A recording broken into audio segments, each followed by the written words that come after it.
യിരെമ്യാ പ്രവചനം 23-ാം 23-ാമത്തെ വാക്യം. ഞാൻ സമീപസ്ഥനായ ദൈവം മാത്രമാകുന്നുവോ, ദൂരസ്ഥനായ ദൈവമല്ലയോ എന്ന് യഹോവയുടെ അരുളപ്പാട്. ദൈവം സമീപസ്ഥനാണോ? തീർച്ചയായും ദൈവം സമീപസ്ഥനായ ദൈവമാണ്. നമ്മൾ കഴിഞ്ഞ ദിവസം ഓർത്തു, യഹോവ ഹൃദയം നുറുങ്ങിയവർക്ക് യഹോവ സമീപസ്ഥനാണ്.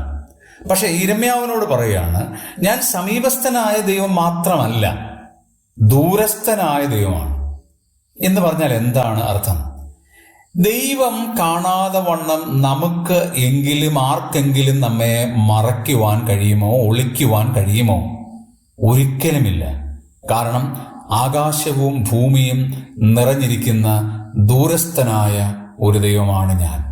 എന്നെ മറന്ന് നിങ്ങൾക്കൊന്നും ചെയ്യാൻ കഴിയില്ല. അടുത്ത് ഞാൻ ഇരിക്കുമ്പോൾ ഒരുപക്ഷെ എൻ്റെ സാമീപ്യം കൊണ്ട്, സാന്നിധ്യം കൊണ്ട് നിങ്ങൾ തെറ്റിലേക്ക് പോകുന്നു എന്ന് വരികിലും, ഞാൻ ദൂരത്ത് നിന്ന് നിങ്ങളെ കാണുകയും നിങ്ങളെ ഗ്രഹിക്കുകയും ചെയ്യുന്ന ഒരു മഹോന്നതനായ ദൈവമാണ് എന്നുള്ള ആ വലിയ ഒരു ആത്മീക ദർശനം, കാഴ്ചപ്പാട് നമ്മുടെ ജീവിതത്തിൽ അടിയന്തരമായി ഉണ്ടാകേണ്ടതാണ് എന്ന് ദൈവത്തിന്റെ പരിശുദ്ധാത്മാവ് നമ്മെ ഓർപ്പിക്കുകയാണ്.